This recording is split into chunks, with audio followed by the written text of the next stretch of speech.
Hi, good evening, good morning, good afternoon, whenever you are catching us. I am Maria Cosme, also known as Brown Girl Interrupting, and this is Pain to Power, the show where we are healing in community and gaining tools to turn our struggles into our strength. And I love it. Just one love. Welcome to our iRant family. Thank you for joining us. Good evening. Um, and good evening to everyone. Please make sure if you haven't done it yet that you have subscribed to this channel. This is Brown Girl Interrupting and brought to you in association with the iRant Network. Make sure that you hit the bell for notifications of the shows that come on every Sunday and share a comment throughout. We are having a great conversation today, and I want to make sure that you are part of this conversation. So throw in questions in the chat. Leave your thoughts in the comments if you're watching the rebroadcast, and make sure that you're passing this along for anyone else who needs some tools for healing or just some dynamic stories of people who have found their grounding and now are leading with love. As many of you know, maybe, is that I am a mother, and I am a mother of 4, but 3 of them are boys. And in my 20s, I was raising little boys. Now in my 40s, I am raising men.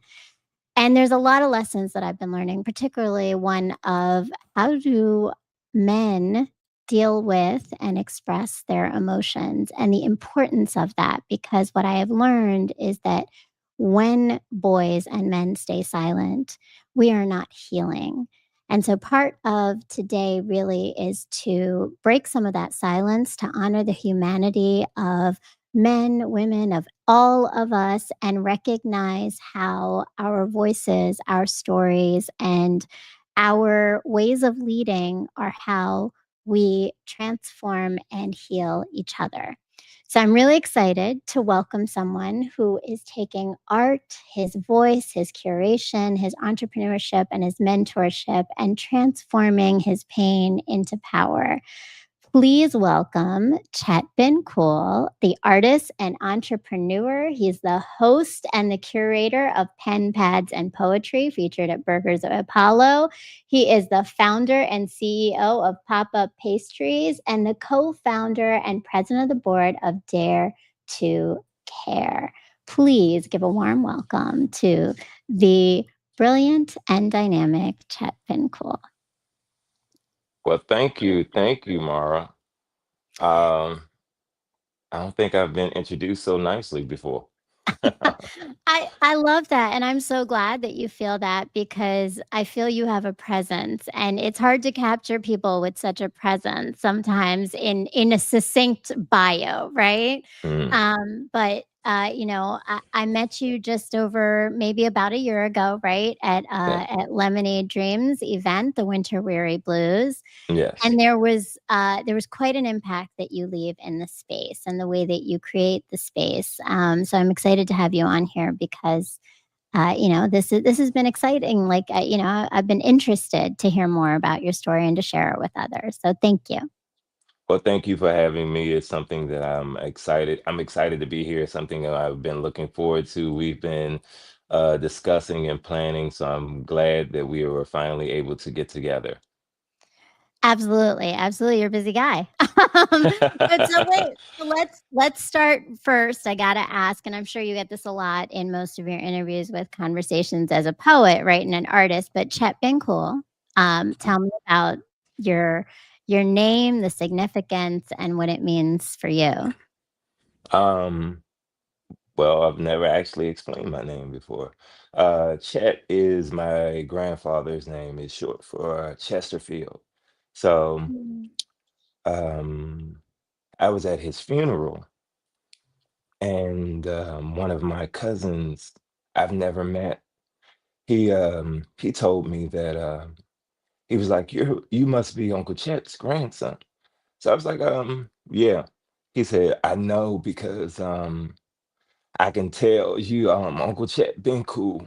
He said, so then that's how I started Chet been cool. That's beautiful. It's a real legacy you carry on. Yeah. And this is for everyone. If you have not listened to his poetry and checked out his haikus, which are powerful, right? I mean, when you can make so much power with 3 lines, that says a lot about your artistry and your passion and awareness of everyone else and everything around you. So you're doing him justice and leaving that legacy for Uncle Chet well. So I appreciate that. Thank you, thank you. Yeah, so that was my first time meeting my cousin, and it was his uncle, so he was like, "Yeah, I can see how you're his grandson." So it was, and I've adopted. It was about I've adopted the name ever since. I I love already had the that. middle name, but the Chet Been Cool part was when I heard him call my grandfather Chet. That's awesome. Do you see parts of yourself, like parts of him in yourself too, like elements of like what you know about your grandfather? Mm, I would like to say so. Um, Very reserved. Um, he was not as vulnerable as I am with being open, but he was very reserved and all about action. He didn't, yeah, wasn't a whole lot of talking. He just did what he was supposed to do, and that was it. I love that. Um, and so to that point, right? You said not as vulnerable, but you are, and you share a lot about your own stories through your writing and in our conversations. I always ask everybody who comes on here what for them the meaning of turning pain into power is. So I'm wondering for Mm, yourself, what does that mean for you? um, so many things. I think that's a part of the balance of life, I guess. That life and death thing, and finding, you find or grow more in your pain. I think yeah, I don't think if I didn't experience so many hardships, I wouldn't be the man that I am. Mm. Those things that what is it? You get proven or tested by fire. So, you know, but and if you're able to come out of it, you're able to share those experiences with others, and hopefully they can get some lessons from it. A smart man learns from his mistakes. A wise man learns from others. So hopefully people can learn from some of my mistakes. And the fact that you're being open and sharing them so others can learn is huge, right? That's a big piece. Yeah, it's we all make them. So it's no use in me being ashamed of mine or embarrassed. And thankfully I've been able to come back from so many mistakes. You know, um I had to look it up, but I have a haiku about that as well. Well, I hope we're gonna be able to hear some of these haikus because they're really powerful, and they leave a mark, I think, on your listeners because they touch the soul. Right? Like Mm, this is really, I think, the words that you find and that you're able to put together and the way that you speak, you're helping others to gain the language that I think a lot of times they may not have, right? mm, Particularly as men. So, I mean, let's talk about that. For me, this story really is always in the show is about the story behind the story, right?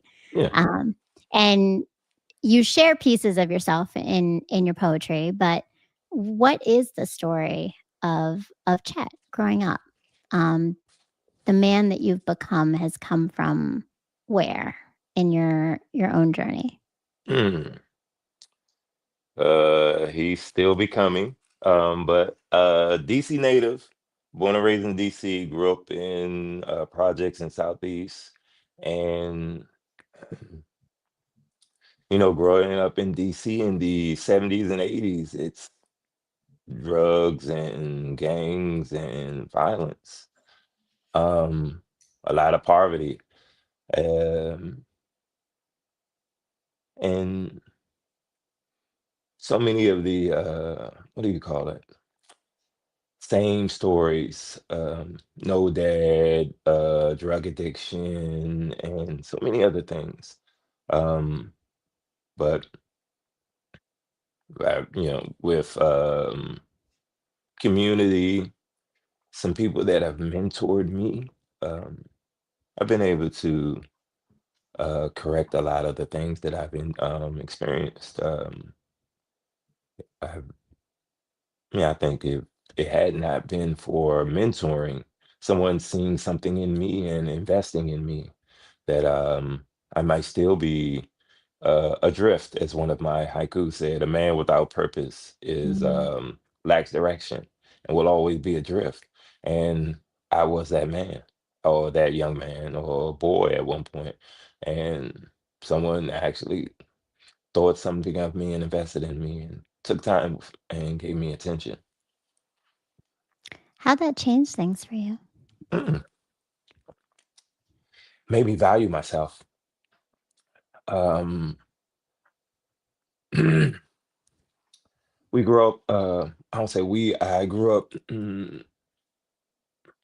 not thinking I would make it to 21. So, um, someone believing that I could, and that's bare minimum. But someone believing that I could be something meant the world to me. Mm. That's so important, I think, because I think of, I'm hearing this now, but maybe many people are hearing this for the first time now when it comes to you and knowing you, even after knowing Mhm. you for many years, right? Yeah. But what what was so big for me is in the space that I met you alongside several young men, Yeah. and those young men Mhm. were these strong and kind and thoughtful and talented young boys who you have mentored, and they've seen you and been around you and worked with you, right? And I think that that is such a testament to the journey that you've taken. So, for you, your mentorship led you into a space of Mhm. of changing your life, right? Mhm. What was the change for you from that mentorship, from that experience? How did that lead you towards art and creating? Um, not sure exactly. But I know that when did mentoring? I've Or had several even sorry. I know, I was saying, like, I mean, even if it wasn't mentoring, I'm just like, your journey is that now you are writing and you are speaking and you are doing so much with your voice. How did you find that voice? Um, Admitting I didn't know it all. Um, Allowing people to pour into me. Um, Allowing myself to be vulnerable. Knowing that I could yeah, I could be vulnerable and strong, and not not second guess that strength. That it's okay to be a quiet confidence and not have a false bravado. Um,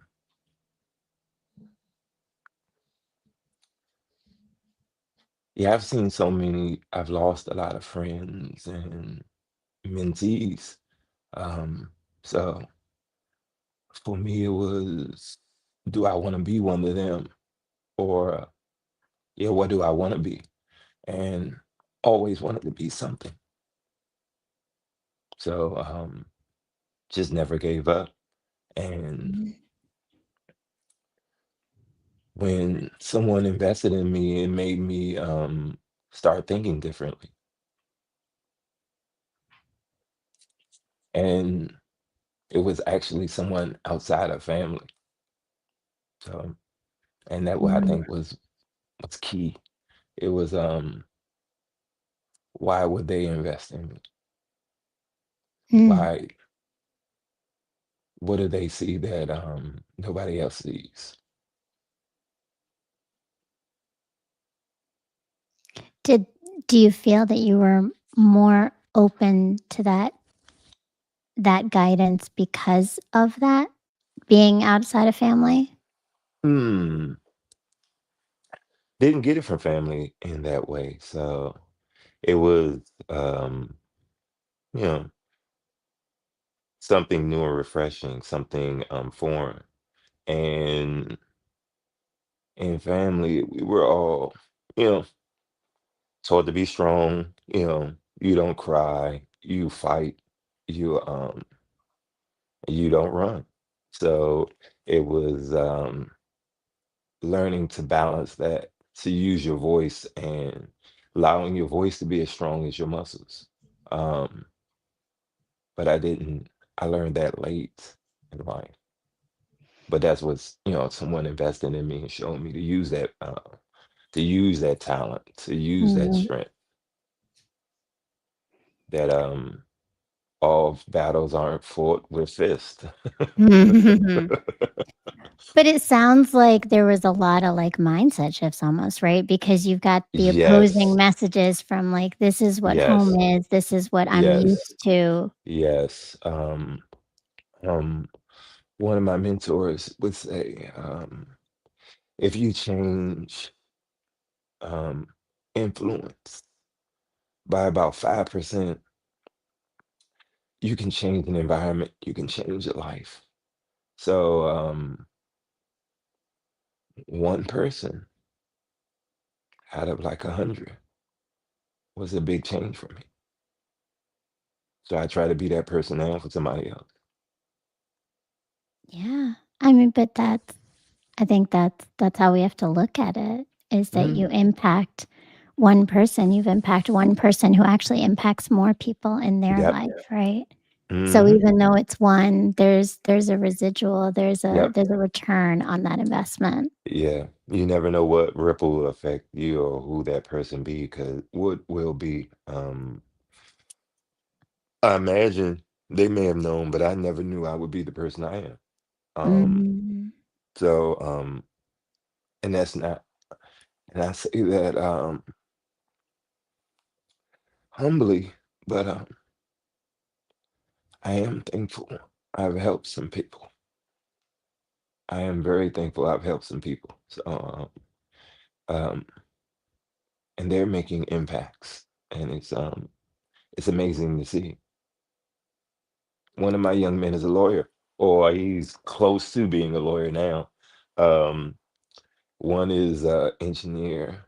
I have a lot of young men that have accomplished some things, and I'm proud to have been on a journey with them.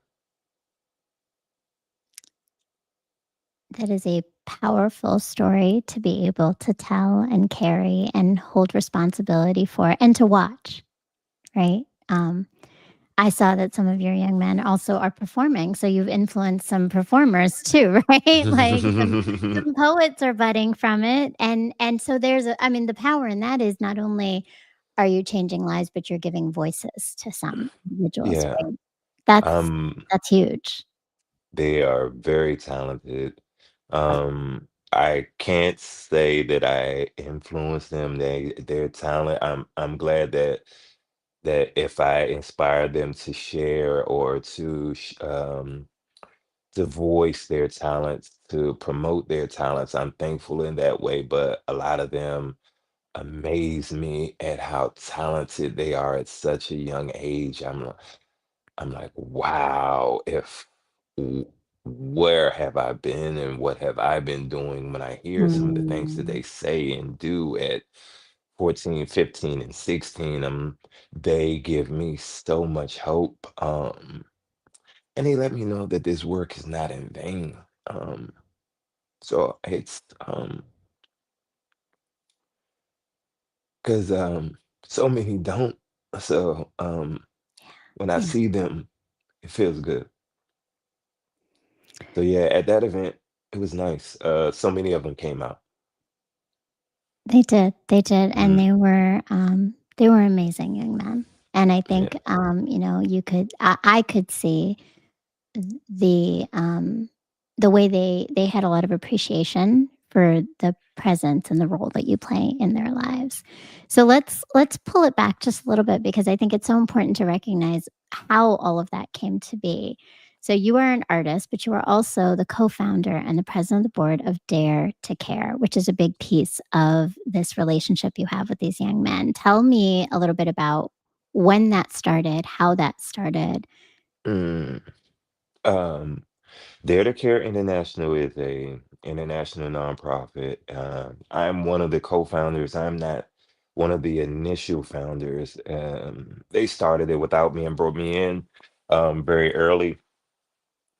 But we do mentoring, food insecurity, health advocacy, and I mean community advocacy and health awareness locally and internationally. We work with shelters, Boys and Girls Club, and other nonprofits to try to just, help where we can. And a lot of my colleagues, their background is in food insecurity and education and awareness. Mine's is in housing and mentoring, Mm, and I specialize in project management, other stuff as well. But so we've collaborated combined our skills to just be try to serve our community better. So we do work with. We've had young men from Philadelphia, Baltimore, D.C., Maryland, Virginia, of course, North Carolina, Florida, Georgia, that we bring to DC. They work with me over the summer for 3 months. Some of them live with me over the summer. mhm, Um, and just try to give them a change of environment. Um, that was big for me. Being able to, mm, excuse me, being able to see life from a different perspective. Um, Knowing that just because it seems like it's easy for me, it's not.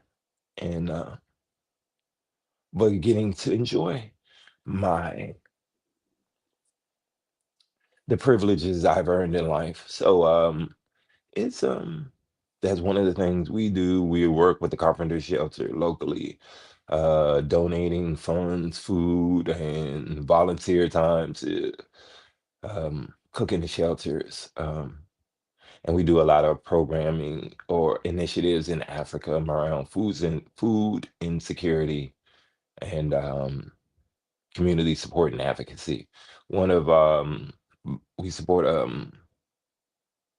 blind soccer, and one of South Africa's emerging leaders, 30 under 30, he won the Rising Mandela, mm. and he um, yeah, very proud of him. Very proud of him. But he's one of my mentees as well. Um, but he's 30 under 30, and he's number one in all of South Africa. So we've been doing quite a bit of work. That is powerful and important, and it sounds like you're making an impact in so many different places, right? And from what I'm hearing is that this is all also part of your own healing, right? This is your pieces of Mhm. healing. So tell me a little bit about that, like how all these different aspects of what you do is helping you heal. Um, I would feel like trash if I didn't do it. Someone did it for me, and I remember drowning when I remember that feeling. I remember being saved, literally. Um, so it's altruistic, but I yeah, it's also selfish. It I really feel good doing it. And yeah, I feel like it gives me balance. Um, it of course we all have to work and earn and all of that, but it helps me stay grounded. Mm. Um, that I can be useful in the development or aid in the next generation, the next life, and what will be. Um, that means something to me. Um, yeah, And I yeah, that means something to me, I guess. It just being able to help someone after being helped, it feels like I'm paying it forward. And I think, I mean, you said, "What else would I do?" Right? But the truth is Mm, that I don't think everyone makes that decision. So mm, you are choosing. You are choosing this path. You are choosing to do these things, and it's a beautiful thing for it to bring balance for you as you heal, but you're also healing others. And I think sometimes that is really important in healing is that we can't do it alone. no, We have to do it in community. yes. Yeah, and these I gain strength from these young men. They look to me, but I look to them too. Um, I see like they give me hope for tomorrow. So, and they make me want to be better. So, and you're right, so many of us have choices that we make, and I think it's definitely not an easy choice to make most days because you have children, as do I. I'm working with children, young people, can be frustrating. Um, excuse me. Um, but it's so rewarding and Mm, it's an intrinsic value that you get from it. And I think that they'll be in position to do the same things. And I have children. I have a son. I pray mhm, someone pours into him. I pray that these seeds that I'm sowing, that one of them will grow back selfishly and help my children. Um, of course, I'm here for my children, but I'm sowing seeds so the future can be better for us all, not just these young men, that they can create a better future for someone around them. So, I mean, absolutely, right? And I think I love that, I mean, you said it, right? That yes, you're there and yes, you're supporting your children, but it takes a village. It takes a village, right? And I think that's just it, is that it has to be more than just the immediate people around, children in general, for them to see the uh, whole scope of everything, right? amen. And to be seen in all the ways. Is everything okay? Chet, can you hear me? I think I lost some audio. Oh, okay. I'll work on some of this. So Can you hear me, Mario? I can Mario? hear you. I can hear you. Can you hear me? Oh no. Okay. We're going to figure out our technical and we'll take a quick little commercial break. So, in addition to this I show, can't hear many of you. you have seen That's some technical difficulties. I think, yep. So we're going to figure out the technical. And many of you have seen that I have been promoting, talking about, and really encouraging, and probably maybe even sent you any messages about the courses that are coming up for me. My course that I have created is called Empowerment Unlocked. And it really is about unlocking the power within all of us, similar to this, right? We are healing, we are gaining the tools to heal. So you can join me on a 5-week guided course, which starts this Thursday, but there's still time to sign up. on understanding how do you unlock the power within you by recognizing some of those patterns of behaviors and socialization that you have internalized and that you have been doing without even realizing it. And sometimes we wake up and we realize that the life we're living isn't the one that we actually really want to be in. So come join me. You're going to see this promo real quick. It's going to go up, and then I'll put the link in the chat for you to make sure that you register for Empowerment Unlocked. I used to think that being a good mother meant I had it all and did it all, never show any weakness, always holding it together. But what I've learned through the experience of raising 4 children through divorce, transitions, and growth is that the real strength is in my mindset shifts.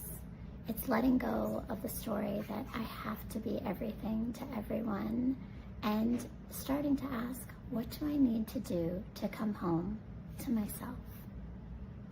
Those are the kind of shifts we're going to make together in Empowerment Unlocked, because when we change our story, we change our outcome. So join me to start your sessions. The link is in my bio, and follow me on Brown Girl Interrupting on Substack, Instagram, TikTok, and Facebook.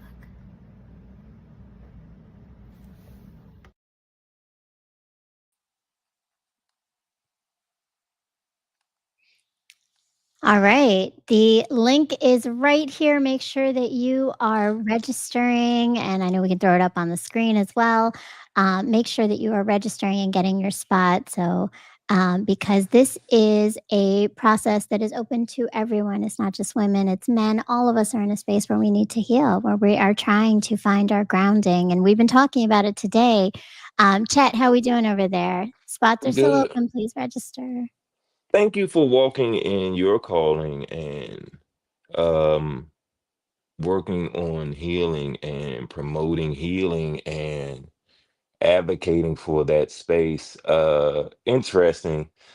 Mentioned how men we're taught to be silent and strong, and every time I talk to you, you get me all emotional. I try as much as I try to be open, but I try not to be so emotional. But it's I don't want to say triggering because it's not even that I'm triggered. It feels like you stir up. Oh, and it's not even uh old, but like things that remind me. Mm. Um and sometimes you don't think about it until certain moments. And when one of the issues for a lot of us as men, emotional intelligence, how to Mm. navigate our emotions and not be so much in control of them, but to process them properly. So, um, our conversations tend to ignite something in me or awaken something in me. Like I said, I don't mind being transparent at all, but it really you really tend to, how they say, bring it out of me. I thank you. I mean, I'm gonna take that as a positive. Definitely, I That do mean that. I've made that space for you to feel that you can come as your full self. Yes, Um, you and take my guards down. that's Good. always my goal. My goal, not to take people's guards down, but my goal is for everyone to come. That would be crazy. No, I mean, but to for everyone to be able to come up in their authentic self, right? Like be your full Yes, self. yes, And so I yes. mean, I appreciate that you brought that up, because I think for me, and I think for this space, I would really appreciate, because you are, right? Like here you are, you're on a show and you're letting your guards down, right? But and I may have allowed for it right now in this moment, but you wouldn't do that if you yourself didn't have the awareness of yourself to be able to know yourself so well. So, you're working with boys, you're helping guiding them, a lot of them to be men. How do you help and guide the emotional intelligence aspects as they're navigating their own lives, right? Mentorship is so much more than just here's a skill, right? Or here's how you get your school stuff done. It's really crafting and cultivating who someone is becoming? Um, that's hard because you don't want to imprint on people in that way that they're not them, but you want them to have character. Because you want them to be their authentic, genuine selves. You don't want them to be a copy of you. Um, but you also, like you said, you want them to be open and transparent and Mhm. strong enough to walk into whoever it is that they've been called to be. Patience, patience, persistence, and repetition. It's a lot of the same. Um, you say it and say it again. You say it and listen, and you got to be open to. It's almost like any. I equate it to sports. You gotta get the reps in. You got to put up a lot of Mhm. shots. Mhm. Mhm. Mhm. um, because and I was them. So I was one of them young men that used to, and I was smart, but I thought I knew more than I did. And Mm. they're smart, and they think they know more than they do. And so you got to let them know some things, and that kill that confidence. And but be there. It's just a persistence and patience. They gonna get Mhm. on your goddamn nerves. You gonna want to choke them. I don't want to hit. I have hit some people's kids, um, and I've gotten in trouble for hitting people's kids. Um, but it was out of love. I didn't hit them to like beat them up or abuse them. I was like, boy, you know better than this. We just talked about this, and when he told his mama, I was right there, and I was like, yeah, I hit your son.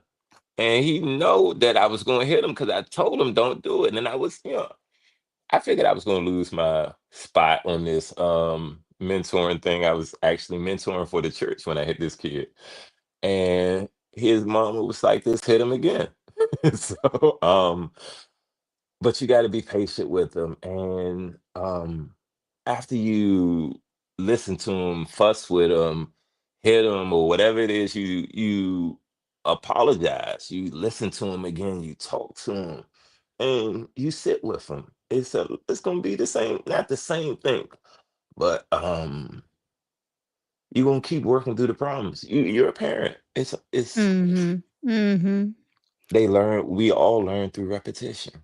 Oh, yes, we do. But, I think you brought up some really big points, right? I appreciate it. Patience, persistence, repetition, right? And that's true, but at some point it's hard, right, to get through the barriers there. And you mentioned it. You said and look, I was young too. I thought I knew more than I did too, right? Like, I mean, it's all of us, right? We Yeah. always think we know more. That's that whole like frontal lobe isn't like, it hasn't quite formed, right? But we think we know everything because we're in our 20s and we're smelling ourselves, right? Like we're feeling ourselves. We believe that we know it all. But you mentioned killing that confidence. I've never actually had anybody say that to me, but tell me, like, as a man, particular, and I'm asking as I am raising kids. I'm raising 3 boys, and I do the heavy lift alone as their guidance, but I'm not a man. So I think I often talk about this idea is that I have like a theoretical idea of what it is to raise a man. I don't have an experiential idea of what it is to raise a man. So when you Mhm. think about that, kill that confidence, I've never considered that. And I don't know if there are mothers on here that maybe are in that same place. What does that look like when you break through the barrier of because I heard it's almost like with love. It's that push, but also that care at the same time. It's uh exactly as you described it. Hard finding the sweet spot, but if you keep going, you'll find it. With everybody's different, of course. Mm. I had one kid, he's actually related to me, but um distant relative. Um he's heavy in basketball, but he wouldn't listen. he wouldn't listen to anybody. So he Mm. thought he could beat me. And so I was like, all right, I'm gonna play you, but I'm gonna play you like you're a man since you're talking like a man. And I was really, really rough on him. I mean, hard. His mama was mad at me. And he cried at the end of the game. And I sat on the ground with him and I was like, I know it hurt. I didn't even Mm. want to play you like this, but you made me do this. If you would have listened, you wouldn't have got this. And now he's dangerous. I'm talking about he's one of the best basketball players in Delaware, Philadelphia. And he's doing his own investments, all kinds of stuff. So Mm. and very, very confident. But it was showing that I don't know. Like I said, it's different with everybody. You just gotta Is it, like, you humbling? Like, you have it to get is. kids to be humbled a little bit. You do humble without being broken. Mm. 'Cause Mm. and being there to not just like knock them down, but go down with them and pick them up too. Cause they Mm. and so he yeah, but he was really hurt. And I was like I said, I was sad, but and I didn't just like talk shit. It's like, nah, I knew you couldn't fuck with me. I told you young and I'm this, that. Nah, I knew you couldn't do it. And but one day you will be able to be better. Like right now, he's like 18, 19. And I can't beat him in basketball no more. And I'm still nasty. And I'm still good. I mean, I'm Right, still right. good. And he's a better trader than me. And he's 19. Mm. Mm. So he dropped back a little bit, but it was almost like he found a spring and propelled so much Mm. forward. So, but it's just being there for them and enduring that hard moment with them and not letting them fall into despair. Yeah. I think despair by itself or by yourself um, can be a dark place for some of us or all Mm. of us. All of us, yeah. Yeah. Um, so do you see then, I mean, given that not falling into being alone, right? Like, are there communities and connections built between some of these young men too that they're helping each other, like kind of those planting seeds? Yes, it's weird, but yes, they text, call, ask about each other in between each other. You know what I mean? It's like they have their own network now. Um, and they'll ask me questions, and I'll say, "You should ask such and such about this." You know, he does that. And when the new kids are getting ready for college, I call the older kids. Um, can you talk to this guy? Can you reach out to him? Um, and they don't mind. And I do the same thing with my network. That's one of the things that I appreciate and I wish I had. Um, a group of men I could call and ask, I want to do this. Which way should I go? Do you know somebody Mhm. I could talk to? Mm, mhm. So any of the young men that work with me, if I don't have a job for them, I'm gonna call somebody. If you need to talk to a lawyer, I'm gonna call somebody. If you want to get into medicine, I'm gonna call somebody and we're gonna figure out some placement for you and how we can connect you. Um, because if I don't have it, somebody I know has it or someone I know knows somebody. Mhm.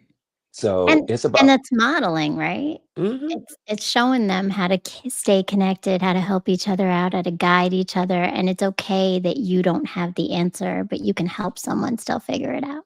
yep. That's awesome, and that's powerful.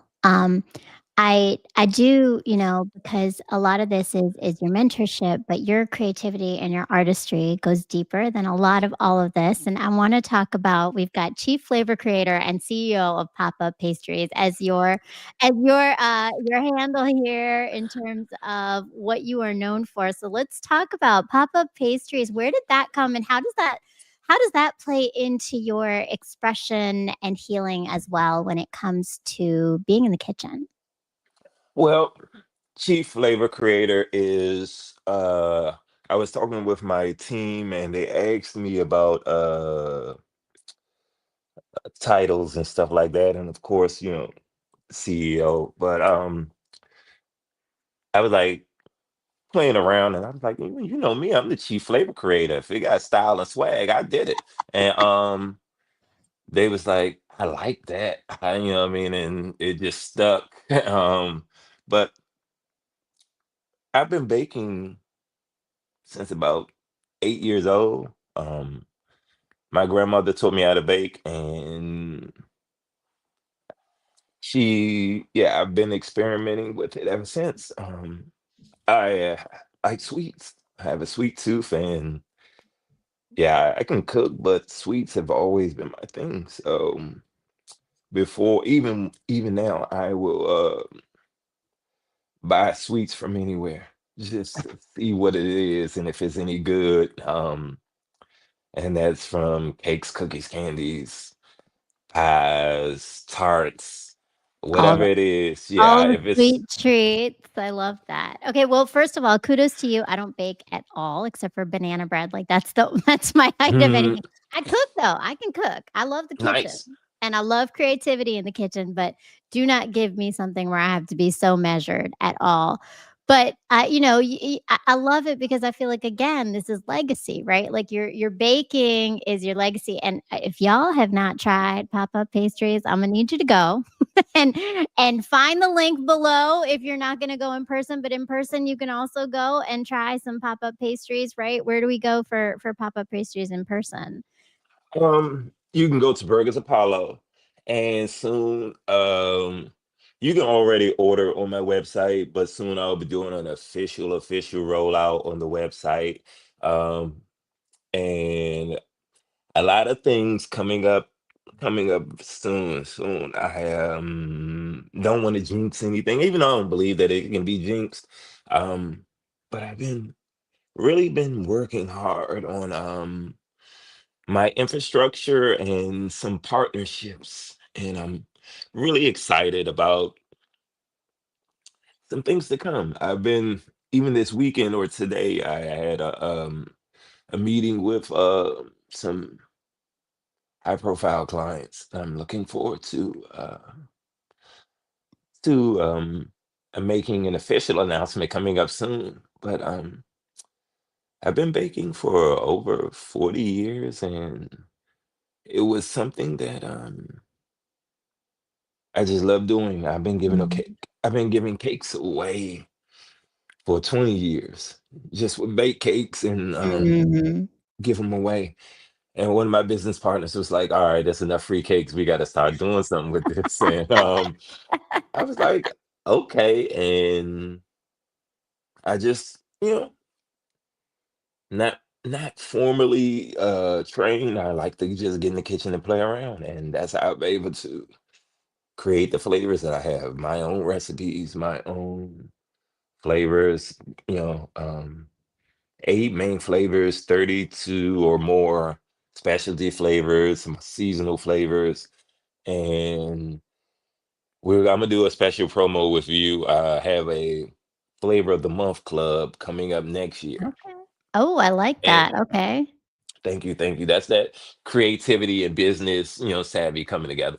But I got a flavor of the month club coming up that I'm going to be doing, and we're doing a nonprofit gala for Dare to Care, so I'm going to be auctioning off like 2 flavor of the month clubs. So if you win this prize, uh, I will deliver a flavor of specialty flavor every month for 2026, starting in 2026. So the first month you'll get 2 dozens. One will be a mixed dozen, and then this middle of the month, your regularly scheduled dozen will arrive, and you'll know what those the flavors will be prior to. And so, what we're going to do with some of your followers, and family, we're going to also allow some of your followers and fans. All they got to do is get in your DMs, say pop up, follow pop up pastries and treats. We'll create some parameters around it, but we're going to give one of your followers opportunity to win one of those memberships as well. Cake of the Flavor of the Month Club from I Papa love Pastries that, and and Treats. Imma tell y'all, get on that. Get on that because these are delicious. Like I actually so I was, my daughter, I don't know if you saw her, she was here earlier. She's always here. She's here every other week and she helps me with production. So Nice, when she's nice, here with nice, me, she's 9. And I was telling her nice. about the show and I said, I got a pastry chef and a poet on and I showed her your site. She was like, "I remember when you brought those home because I did. I brought them home from Lemonade's event, and she was like, "Oh, yeah, those were delicious." So Imma tell y'all, please, if you aren't getting on it, I know Imma sign up because I would love 2 dozen, Well, um, unfortunately, lots of unfortunately, I lots don't of know if the friends to share host with. is eligible. We're gonna have to check with management to see if the host is eligible. But you're definitely, I would definitely come through and bring a dozen to you wherever you are, or you know what I mean. And that dozen, when you order the Flavor of the Month Club, I mean, join or enter the Win the Flavor of the Month Club. You may not even be a sweets person, but you can have it delivered to your office, and if you Right. win. I mean, look, So plenty to share. They're good size, like, that's like a yeah. good, like, 2 meals for me. It's like but they really no, it's delicious, and I love that, and that's another element of you. But in addition to all of this, you also have your book, and I wanted to give you an opportunity to promote and talk a little bit about your book, Heart of a Ghetto Boy. Tell us a little bit about the book itself and where we can find it.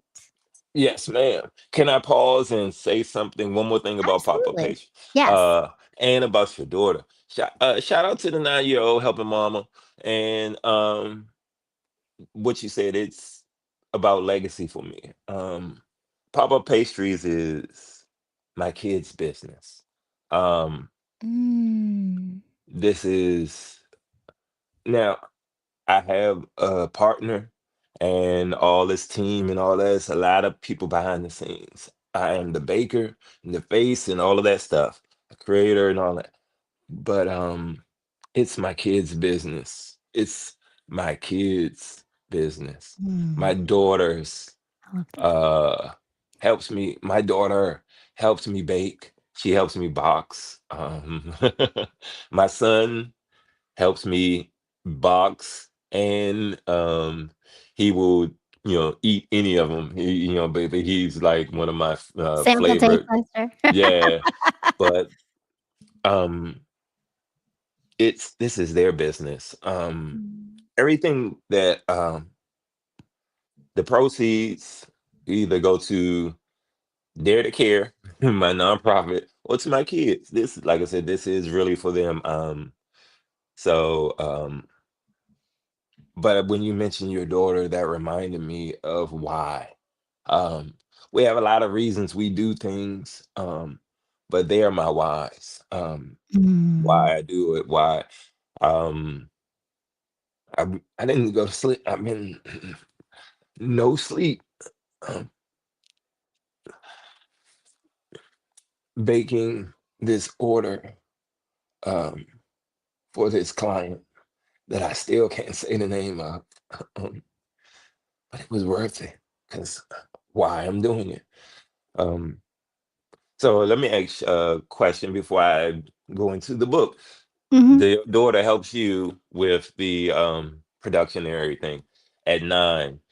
How how does that feel? Because my daughter is asked, because she's also into art, and has asked me about some of the online stuff, and I'm open to it. It's just I'm curious because as a mom and a young child, and excuse me, with the online world, how you feel about it as well, and if your daughter Mm. is. Mhm. Well, first, can I say I love that connection of legacy with your children. I think for me, it's a lot of that too. I think everything that I've been building and I know I build is for my kids, right? Mhm. And it's everything I'm doing to heal is for my children to be better in who they are, right? To be able to Yep. learn for that sake. With my daughter, so she's not on any social media, like herself, right? She has nothing of Mhm. her own. She is a part of my story because she is a part of my story. Mhm. So that's about it, right? Like she doesn't have anything of her own. And in terms of like production, she loves to be, I mean, like, I love it how you said, like, your kids are helping you, bake and pack and, like and they see there's something beautiful about experiencing and being a part of the production of something, in the final product because you see all that goes into it. So part of why she does it is she watches how much I'm balancing, right? Like, okay, you got to get dinner and we got to Mm. get ready for bed and we're doing all this, but I also got to get my makeup on and I got to get ready and we got to put the lighting on. So like as I'm doing it, she's like, "I'll do your lighting."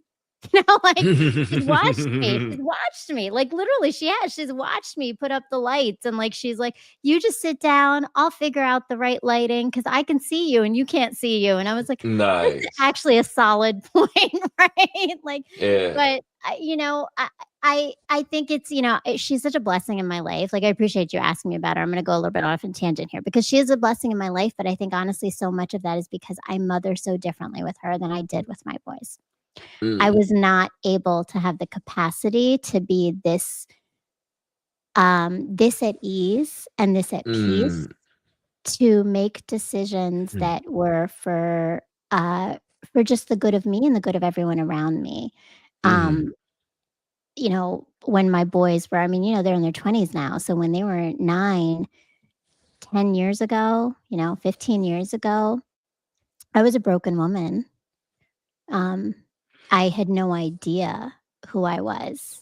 So the Mm. power of knowing who I am, the power of all that I've done with this show and with this legacy that I'm leaving is what allows me to bring my daughter in with no ego, with no like, I don't have to control anything. It's really like, yeah, just be a part of it. And it's beautiful because we get to do it together and we're building something together and you see the purpose of everything, right? So your children are seeing the purpose of everything that you do. Yes, it's pastries, but these pastries are also part of a nonprofit. And yes, they watch you help others. And sometimes it's like, okay, I got to sacrifice the time with you to go do this. Like I might not be at that game and I might not be able to make it to school, but I'm here doing some big things and it's for a bigger purpose for us. I think that's so important. Very well said. It's interesting. Yeah, I took my kids to Africa once, and well, they've been to Africa with me a couple of times. But for Christmas, I took them once for Christmas, and while we were there, I had my nonprofit did a shopping spree at Toys R Us, and we took 75 kids to Toys R Us for Christmas. So when we got back home the next year, my daughter was like, "Daddy, I want to take all the kids in my school to Toys R Us." I was like, "Why you want to do that?"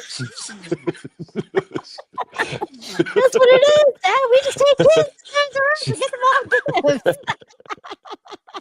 she was like, "We did it in Africa." I was like, "Oh no, no, no." So, but you're right. They get to see that side of you, and Mhm. so and they've been to the homeless shelters with me. They know they get to see that work and have done some of that work with me, but it's just, yeah, that was just a funny story That's reminded me. funny. But And they get to see the humanity of all of it, yes. right? Like, so it's not just we're doing something from others. It's like you're building relationships with people and you're Hmm. showing them that and you're showing them the humanity of everyone and how important it is to just see and value who people are in all Yeah. the different walks of who they are, right? Yeah.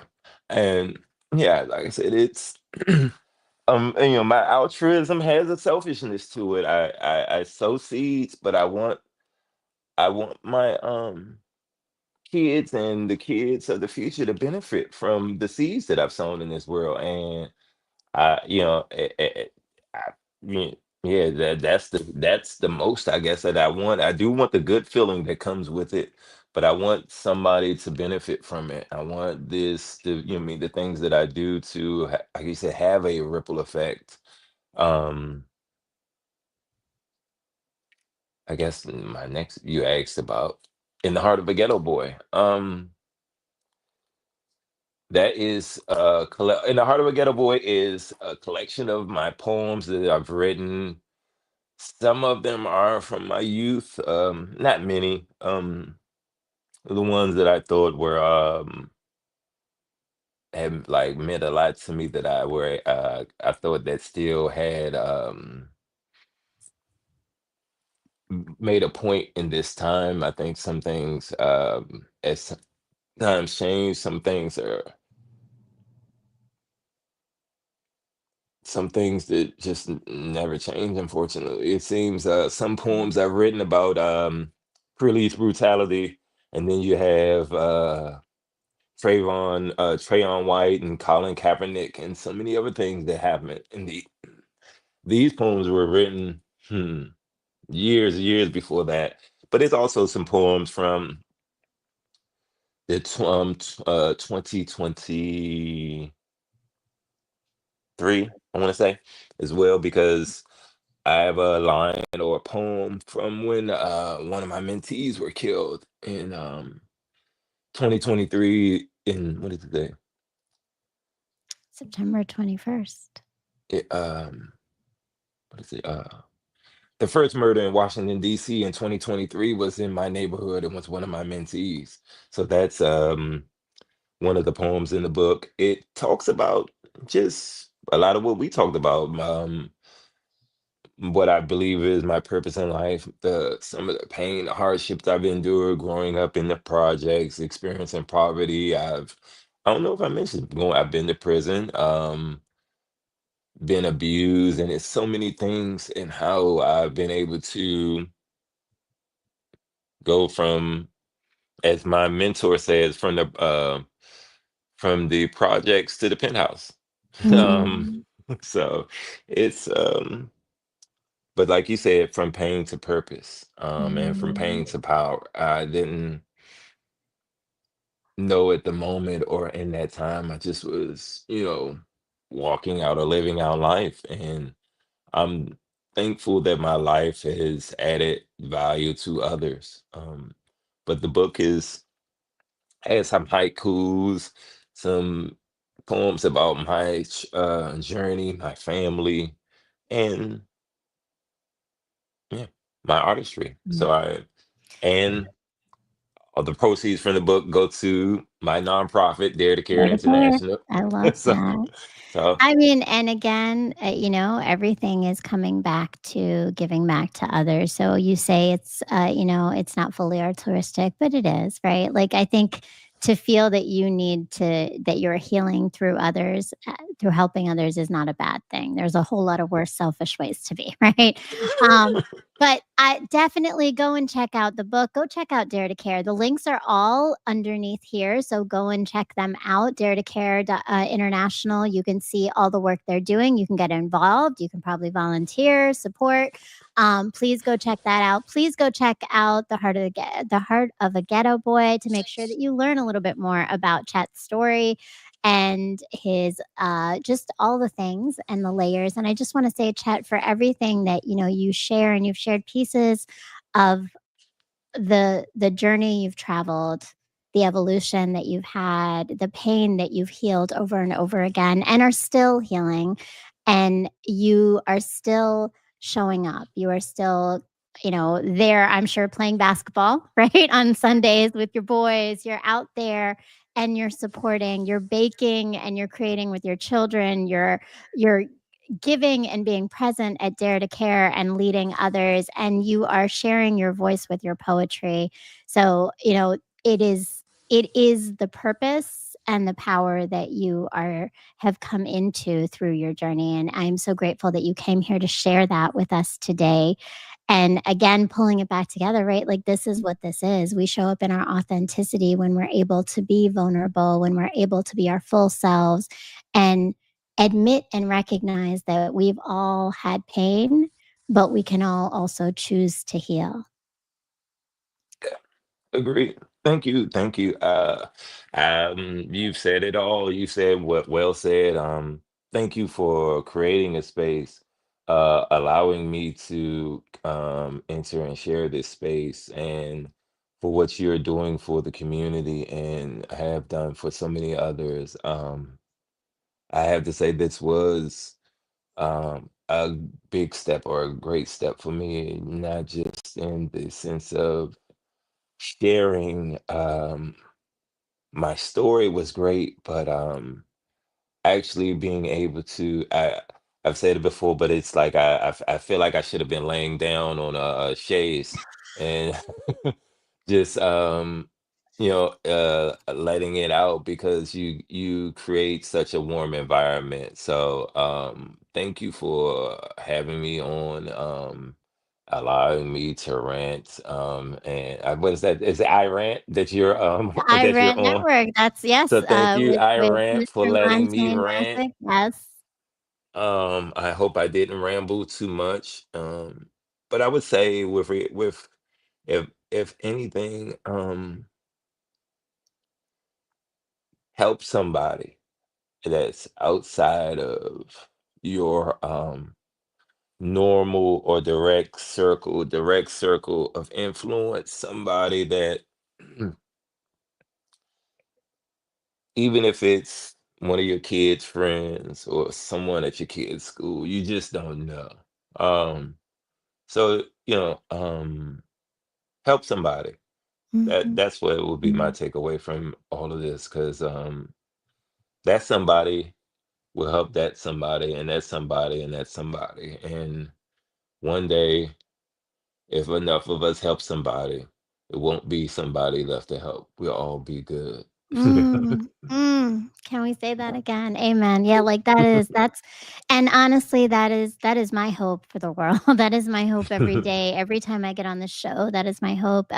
My course, please make sure everybody's going and signing up. That is my hope. Yes. It is the more we heal, the more we are able to then help the other people around us, to guide people to be better people in the world and impact those around us. With as much harm and things going on, it is necessary for us to find our voices and come home to ourselves. So thank you again to Chet. Thank you to I saw a lot of my iRant family. I just want to give them a shout out. I saw people in here. Make sure that we shout you out. Thank you, No Holdbacks TV. Salute and thank you for coming up. Thank you for pulling up. And Just One Love. Thank you. And thank you to Living Ishe Live. Peace. And we are so glad to have you. If you haven't done it yet, subscribe, like, comment, share a thought, something that came up with you. Are you thinking about your own healing or what legacy you might be leaving? And make sure you tune in every Sunday at 8 p.m. Eastern Standard Time, and join me for Pain to Power with all of my dynamic guests. Go follow Chet, and you'll see all the upcoming stuff, including this special for pop up pastries. And y'all aren't gonna want to miss them because they're delicious. Thank you to Yes. my producer, Mr. Ja Logic, Mr. Montaigne, Mr. M, all the names and all the amazingness that he brings to this space and to the iRant Network. Please tune in, follow me, and have an amazing evening, night, morning, afternoon, wherever you are. Peace, love, and light. Say their names. I know their names. I know the name of the family that owned my family. The people that treated my people like property, bought, sold, and treated my people like a commodity. Mothers and fathers, sisters and brothers, whole families sold separately. I know more about the family that owned my family than I know about my own damn family. Descendants from England and live near London, but I have no idea where my family comes from. But look at us now, triumphant through all of the tragedy. Let's take a long, hard look at American slavery. See how our country lacks accountability, refusing to acknowledge her own atrocities. Restitution, reparations, and royalties. Hell yes, the government owes us money. Born of royalty and robbed of our legacy. Stolen labor, the country owes us plenty. We are not animals, but we were forced to breed like them. We were forced to live, eat, and obey like them, abused and often treated worse than them. But we can't talk about slavery. We must forget it ever happened. You can't pay me enough for all of our pain, but you promised 40 acres and a mule, so I'm here to stake claim. Sympathy for the Jews, we deserve more or at least the same. All of Germany was guilty with the Nazis, but America rejects blame. Openly judging others, but never showing any shame. God bless America, but our country is a goddamn shame. The Holocaust began and ended in 15 years or less. Slavery lasting for hundreds of years is hard to digest. Hypertension and heart disease from long periods of stress. And the suffering continues and seems to be endless. But no longer will my people continue to be suppressed. And no, we will not digress. We will continue to push, making forward progress. We will continue to make request upon request until you cut the check and confess. Say their names. I know their names. What's the significance in a name? Names have meaning. They mark our identity, family, tribe, clan, or slave name. For my name's sake, all that they are owed, I am here to stake claim. Ironically, I have both their names. Was he named Adam at his purchase or at his birth? Used to acquire wealth while denying him his true worth. Adam Brown was my great great grandfather. James Shackelford Jr. was his slave owner.